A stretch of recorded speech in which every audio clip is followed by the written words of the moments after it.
Berg સાહેબ, આ સંસ્થાના વડા એવા સંજયભાઈ ડોડિયા, આરપી મિત્રો અને સારસ્વત મિત્રો, આજે આપણે આ શિક્ષક સજ્જતા શિબિરમાં જે થોડી ઘણી વાતો કરવી છે સજ્જતા વિશેની. અમે પણ આપના વ્યવસાય સાથે સંકળાયેલ છીએ. આપણે બધા શિક્ષક મિત્રો જ છે.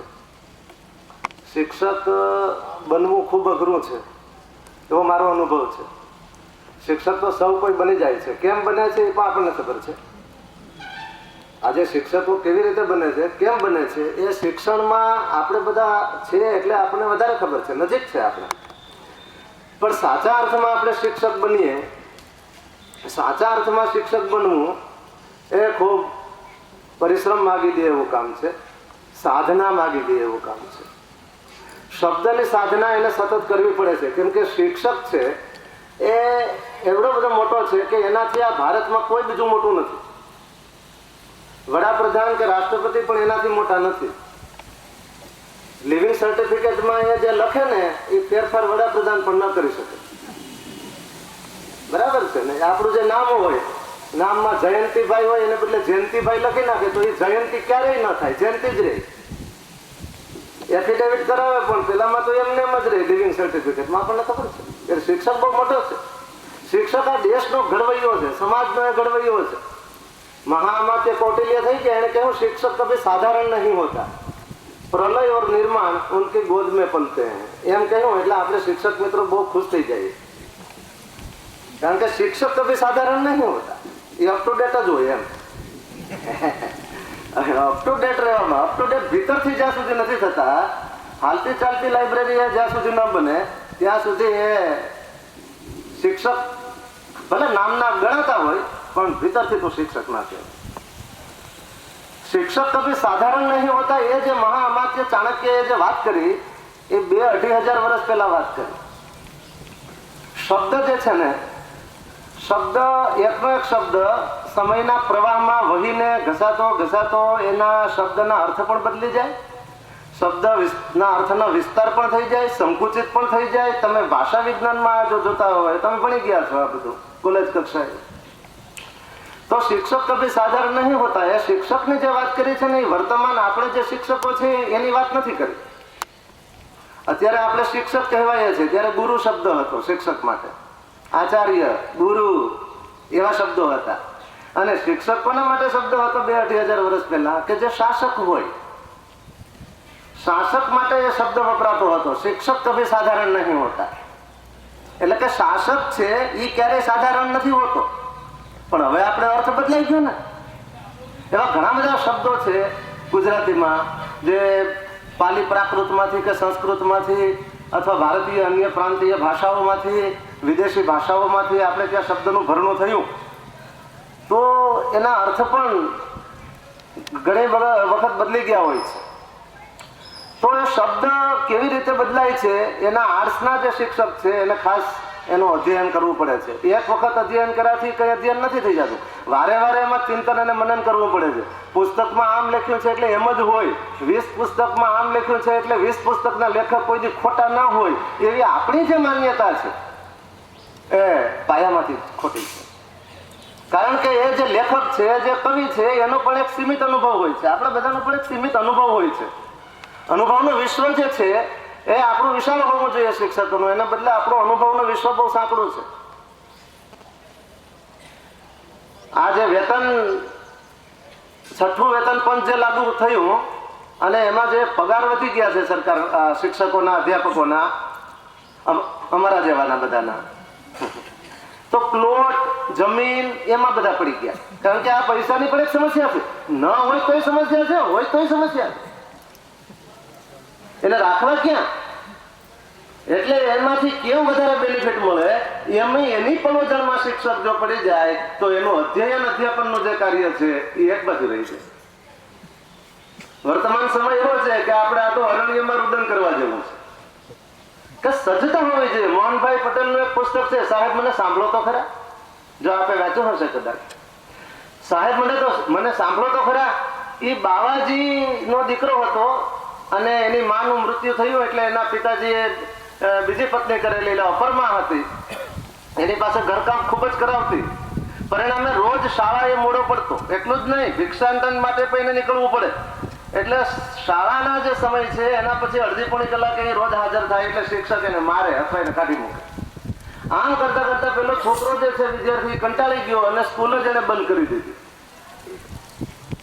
તો પછી તો સમયના વહેણ સાથે પેલા જે સાહેબ હતા એ નિવૃત્ત થયા.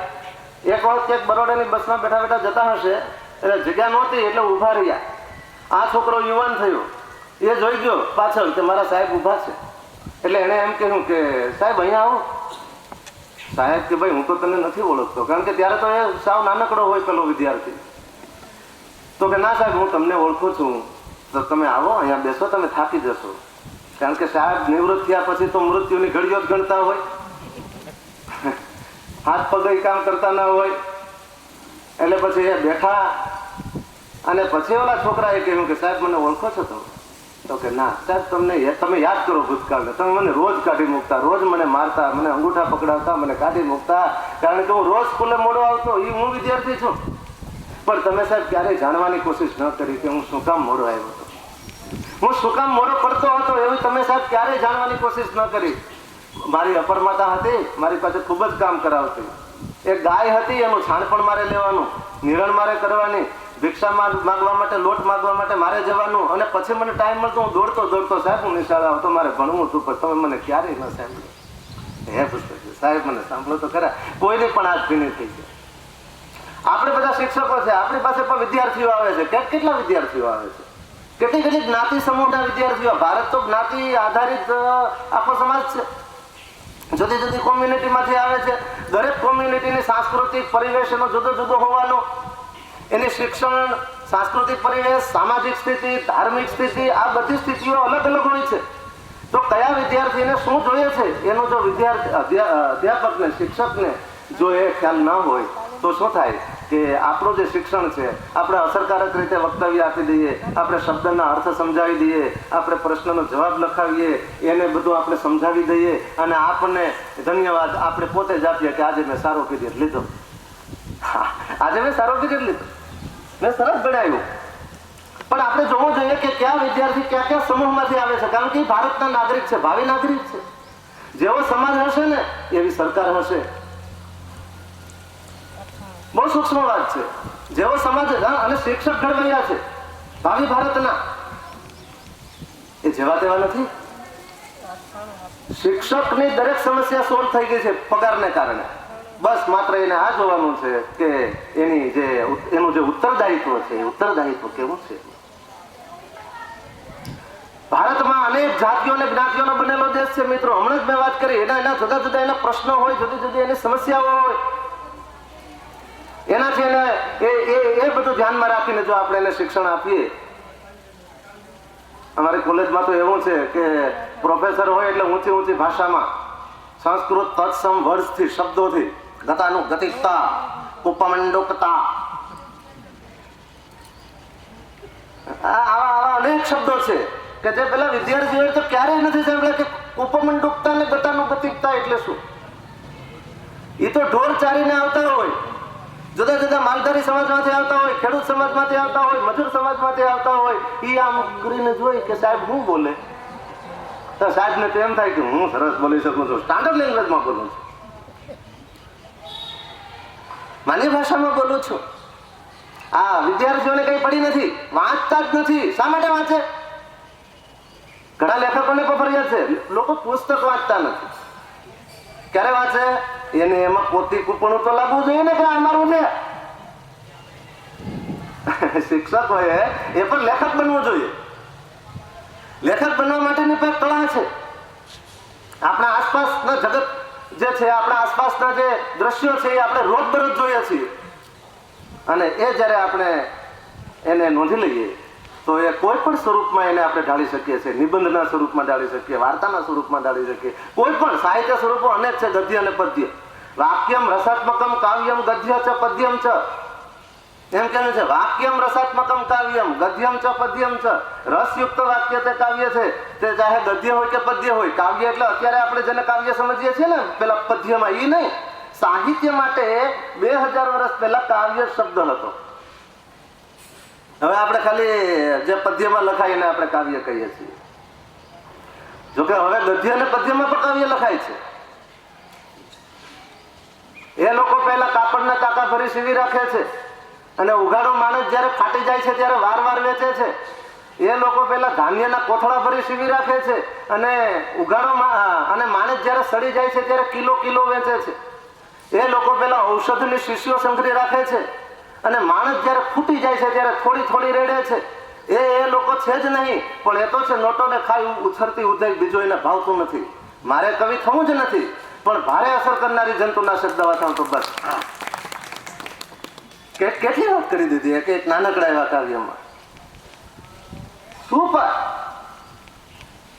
મણિયારનું જે આ કાવ્ય છે, એને એક નાનકડા એવા કાવ્યમાં એની જે આખી વેદના છે, જે દેશ પ્રત્યેની જે ભાવના છે, એ એને ત્યાં આગળ વ્યક્ત કરી દીધી. હવે હું તમને જે વાત કરવા જઈ રહ્યો છું એ હિટલરની વાત કરવા જઈ રહ્યો છું. કારણ કે આપણા માઇન્ડમાં હિટલર એટલે કોણ છે? તો કે આતતાઈ, રાક્ષસ, દયા વિનાનો, એવું બધું આપણામાં જે ઘર કરી ગયું છે એ ક્યાંથી આવ્યું? તો કે મીડિયા દ્વારા. આપણને તો કઈ ખબર નથી ને. મીડિયા સવારમાં આપણે છાપો વાંચીએ એટલે એમાં બધું આવે. મીડિયા એટલે છાપા જ નહીં, મીડિયા એટલે ટીવીની વિવિધ ચેનલો પણ મીડિયા કહેવાય. પ્રિન્ટેડ મીડિયા, ઇલેક્ટ્રોનિક મીડિયા, ઉપરાંત પત્રિકાઓ, સામયિકો,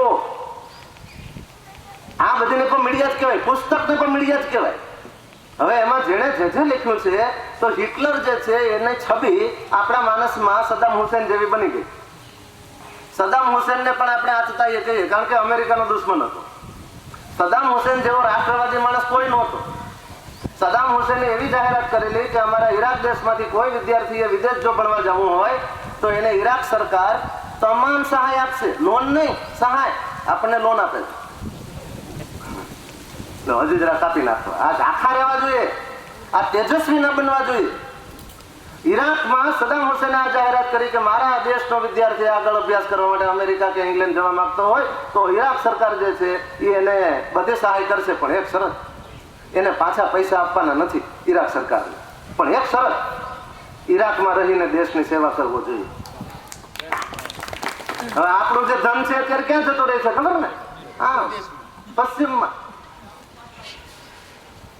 એની કોઈને ચિંતા નથી. કેમ ચિંતા નથી? તો કે સમાજ જેવો હોય ને એવી સરકાર હોય. સમાજ કેવો છે આજે? આ ઓલો મારો ને ઓલો તમારો, એ અમારી મેલા નહીં હોય, એ કુંભાર છે.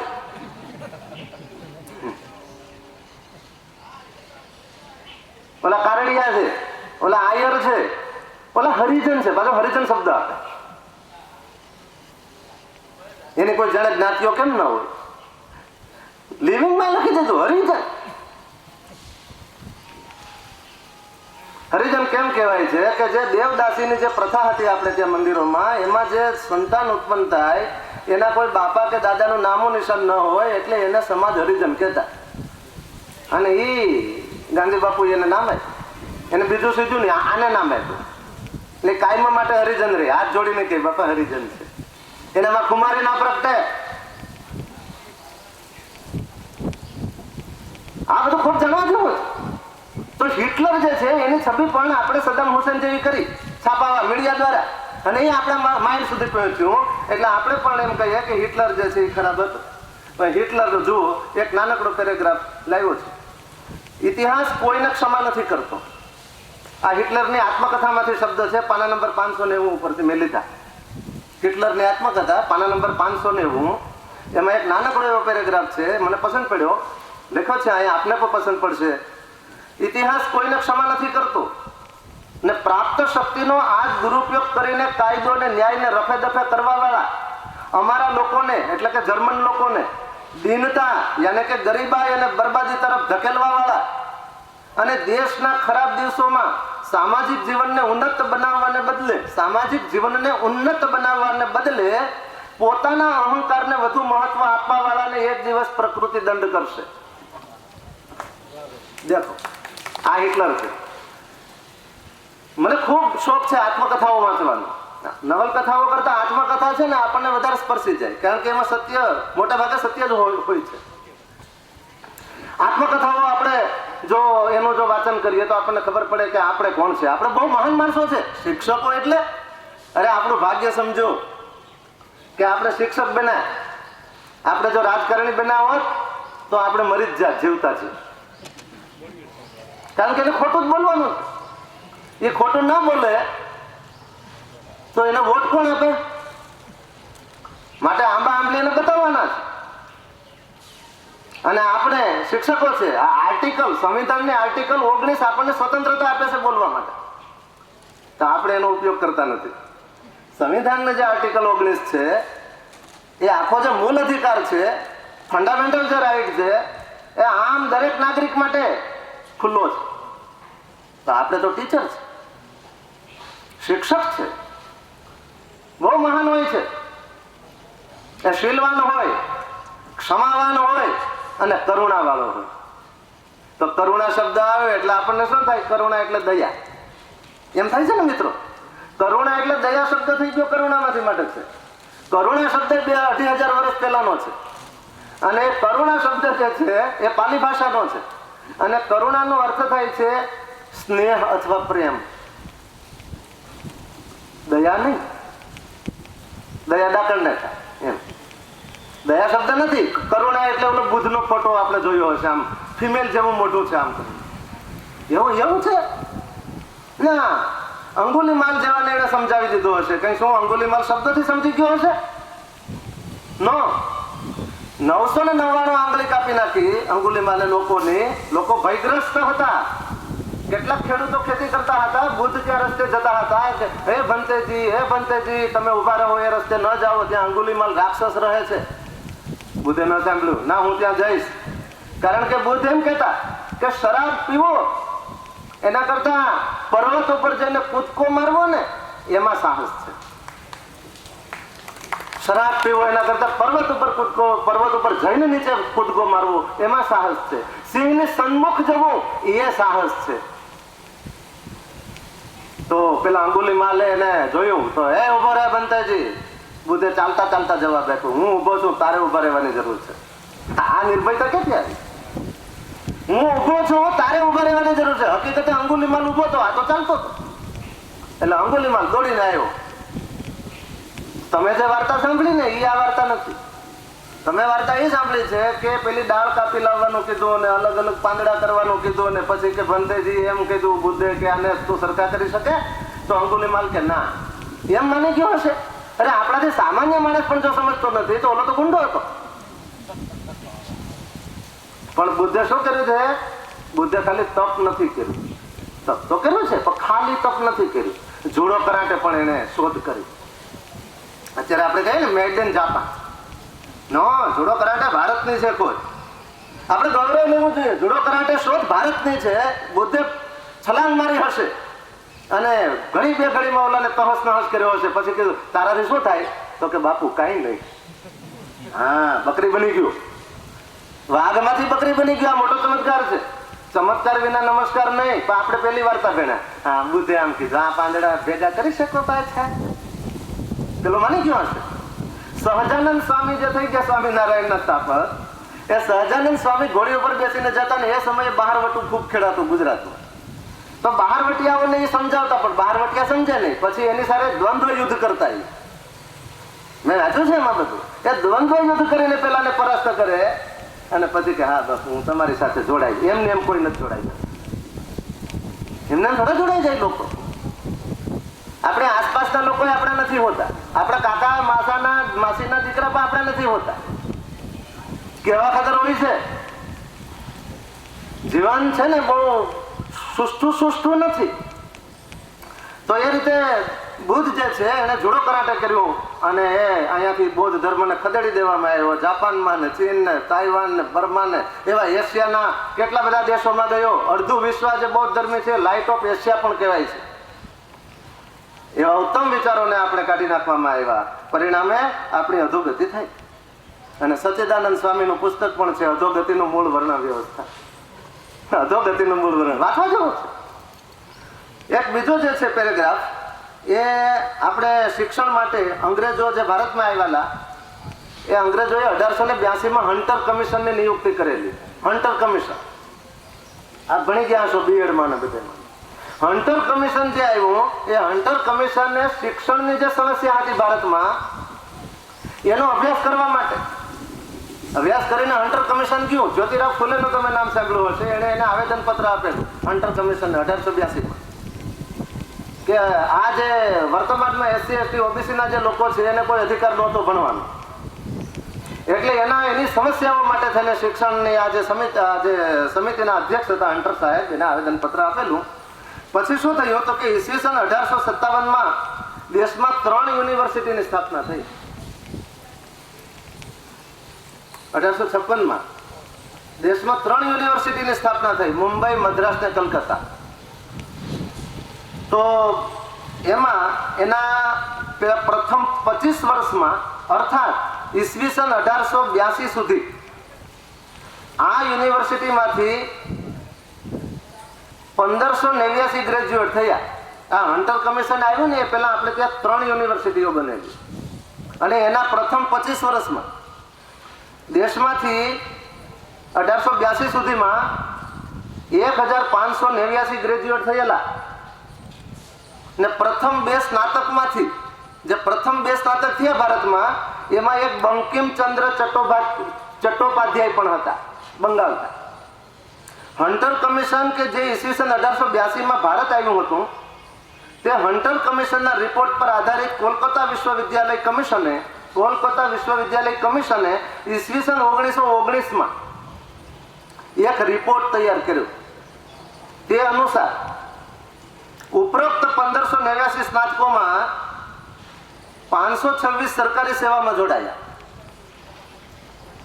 581 કાયદાના ક્ષેત્રમાં ગયા, 12 ડોક્ટર બન્યા અને 470 અધ્યાપક શિક્ષક થયા. આ એક પણ વ્યક્તિ બેરોજગાર ન હતો. બધાનો સમાવેશ થઈ ગયો. આ સર્વ શિક્ષા અભિયાન ચલાવે છે ને સરકાર, સર્વ શિક્ષા અભિયાન. પછી સર્વ શિક્ષા અભિયાન લઈને ક્યાં જવાનું છે, ક્યાં અભિયાનમાં જોડાવાનું છે? તો કે એની જુદી જુદી પાર્ટીમાં જોડાવાનું છે. એમાં તો કઈ બહુ જાજો મગજ ખર્ચ કરવાની કઈ જરૂર નથી, વિચારવાની જરૂર નથી. ચિંતન મનન કરવા વાળા ઉપર બેઠા, ઉપરવાળાની મરજી વિના પાંદડું ફરકે નહીં. આપણે એમ કહીએ ને બેનો, આપણે એમ કહીએ કે આ ઉપરવાળો, ઈ નહીં, આમ ગાંધીનગર દિલ્હી વાળા ઈ ઉપરવાળા છે. ઉપરવાળાની મરજી વિના પાંદડું ફરકતો નથી. જરૂર પડે તો નોકરી આપે, નહીં તો ન પણ આપે. વિદ્યા સહાયક તરીકે આપે. 28,000માં 5 વર્ષની ઓલાની મહત્વના જે સોનેરી દિવસો છે ને એને તબાહ કરી દે. 28,000માં બિચારાને એમાં લગ્ન થાય, પછી ક્યાંક જુદા જિલ્લામાં નોકરી મળે, ત્યાં ઘર ભાડે રાખવાનું, મીઠાથી મરચા સુધી બધું ખરીદવાનું. એમાં પૈસા ઘટે એટલે પતિ પત્નીને ઝઘડા થાય. પત્ની પણ કહે કે તું મારા ભાગમાં ક્યાંથી આવી? ઘરે માં એમ કહે કે હવે બાઈ નો થઈ ગયો. જોકે બાઈ શબ્દ ના બોલવા, એ એક સ્ત્રીનું અપમાન સમાન છે, પણ એ ગામડામાં હજી બોલાય છે. તો આ થઈ ગયો અને પત્ની એમ કહે કે માવડીઓ છે, માને પિતા જેવાય કામ કરતો. અરે એને જન્મ આપ્યો છે તો એને નહીં પહોંચે તો કોને પહોંચે? અરે બે બીજા પીસાય અને ત્રીજો ઉપર વાળો, ત્રીજો ઉપર વાળો. હવે 3 દિશામાંથી બિચારો પીસાય. ક્યાં જાય શિક્ષક? દીન થઈ ગયો. દિનમાં દિનનો દીર્ઘઈ દિન કરીએ એટલે ગરીબ, હસવાઈ દિન કરીએ તો દિવસ. શિક્ષક દિવસ છે આજે. એમ આપણે 5મી સપ્ટેમ્બર રાધા કૃષ્ણ માટે છે ને.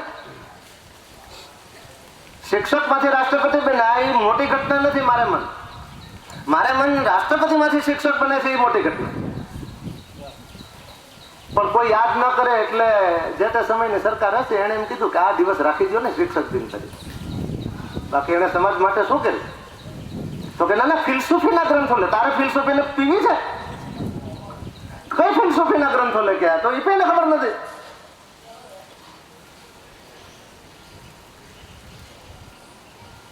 પાંચમી સપ્ટેમ્બર શિક્ષક દિન. શિક્ષક દિન ગરીબ થઈ ગયું. કેમ? તો કે એને ત્રેવડો માર છે. ક્યાં જાય બિચારા? એ ગરીબ બની ગયું. ક્યાંથી વાંચે? કોના માટે વાંચે? પછી એને બળવો પોકારે છે અંદરથી ભીતરથી. બીજું તો કઈ કરી શકતો નથી, કારણ કે શિક્ષક બિચારો ગાય જેવો છે. આપણા શિક્ષકના ચહેરા જ જોજો, આમ બહુ સરસ હોય છે, આમ દયાવાન ને કરુણાવાળા ને આમ થોડા કે. અને બીજી ઓફિસમાં નોકરી કરતા હોય એને જોજો. હું હમણાં વચ્ચે જ ગયો હતો મામલતદાર ઓફિસમાં, તો ક્લાર્ક મને કે ઉભા રહ્યો ઘડી. એટલે મેં કીધું હા સાહેબ ઉભો રહો. મેટ્રિક પાસ ને મારે સાહેબ કેવું પડ્યું, તો એને મજા આવે મને સાહેબ કેવું એમ. પછી મેં પાછું ગયું, મને કે મેં કહ્યું સાહેબ ઉતાવળ છે મારે, થોડુંક આ કરી આપો ને, અથવા મને ટાઈમ આપો, મારો સમય બરબાદ થાય છે. મને કે તો અહીંયા તમારે એક માટે બેઠા અંદર થેડો બળવો કરો. મને એમ છે કે આ પશુ કહેવાય, આ મારી બેસે. પશુનું કઈ નક્કી નહીં, કારણ કે પશુ શબ્દ જે છે, પશુ શબ્દ જે છે ને એને આપણે શું કહીએ? ચાર પગાળું પેલું જનાવર. નહીં, આપણે બહુ હોશિયાર માણસો છે, માણસો લોકો વ્યક્તિઓ. એને કઈ ન ચાલ્યું તો પશુ, ઓલા ઢોર જે છે ચાર પગાળા પ્રાણી, એને પશુ કહી દીધા. પશુ શબ્દ સંસ્કૃતનો છે અને પશુનો અર્થ થાય છે જેને દોડી શકાય અથવા જેને હાંકી શકાય. પશુ શબ્દનો અર્થ છે જેને દોરી શકાય અથવા જેને હાંકી શકાય. માઇન્ડ તો ભગવાને બધાને આપ્યું છે, એમાં જરાય રતિભાઈ ફેર નથી, પણ જે વિચાર નથી કરતો એને કાં તો હાંકી શકાય, આ માર્ગે ફલાણા માર્ગે. આમાં ઘણા માર્ગ છે ભારતમાં, એવા અટપટા માર્ગ છે કે ભલભલા માણસ ભૂલ થાપ ખાઈ જાય. અને અથવા હાંકી શકાય એને કાંઈ થોડા. પોતે તો વિચારતો નથી, પોતે કુદરતે ભગવાને એને કેટલું આપ્યું. અરે એને એટલું આપ્યું છે એવું કોઈ જગતના બીજા પ્રાણીઓને નથી આપ્યું. છતાં દિનહીન થઈને ફરે તો એમાં ભાઈ વાંક તો એનો જ છે. તો આ જે વસ્તુ છે એમાં એક પણ બેકાર નહોતા, અને હવે જે છે એવું શિક્ષણ આપી રહ્યા છે કે એનું ગ્રેજ્યુએટ થાય તો અરજી કરતા આવડે નહીં. અમારી કોલેજમાં ઘણી વખત એવું બને છે માટે છે કે એને ટ્રાન્સફર સર્ટિફિકેટ લેવું હોય વિદ્યાર્થીને, તો અમારા પ્રિન્સિપાલ અમને બોલાવીને કહે કે સાહેબ આને અરજી લખતા તો શીખવાડો. અરજી કેમ લખાય? તો એ પણ એને 2-4 શબ્દ લખવા હોય એ પણ નથી આવડતા. મેં મારી નજરે એની એપ્લિકેશનો જોઈ, પછી હું એને લખી દઉં અથવા બીજા અધ્યાપક એને લખી આપે, ખાલી 4 લીટી. તો આ જે અરાજકતા છે, આજે દુઃખી થવાના દિવસો છે. કારણ કે આવનારા ભારતમાં કોણ હશે? હું ને તમે તો નહીં હોઈએ. કાલ જન્મ્યા છે અને મૃત્યુ છે. આપણે નહીં હોઈએ ત્યારે આના હાથમાં જશે ભારત. કેવો થશે ભારત?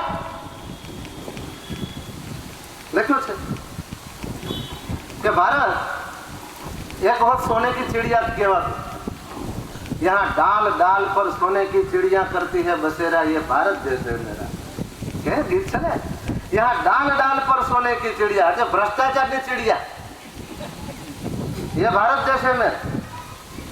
तो यहाँ डाल डाल पर सोने की चिड़िया करती है बसेरा હતું. તો તમે મને પૂછો સાહેબ એવા એવિડન્સ ક્યાં છે? અમર્ત્ય સેન નામનો જે અર્થશાસ્ત્રી થઈ ગયા, અમર્ત્ય સેન, એને નોબેલ પારિતોષિક પણ મળેલું છે. એને લખ્યું છે, એણે પણ લખ્યું. અને કાશી હિન્દુ વિશ્વવિદ્યાલયના જે પ્રોફેસર જોશી સાહેબ છે એણે PhD પણ કર્યું ઈસવીસન પૂર્વે 2જી સદીનું. ઈસવીસન પૂર્વે 2જી થી લઈને ઈસવીસનની 2જી સદી એટલે 400 વર્ષનો જે ઇતિહાસ છે એમાં એણે સંશોધન કર્યું, PhD કર્યું જોશી સાહેબે. બનારસ વિશ્વવિદ્યાલયના લેક્ચરર છે.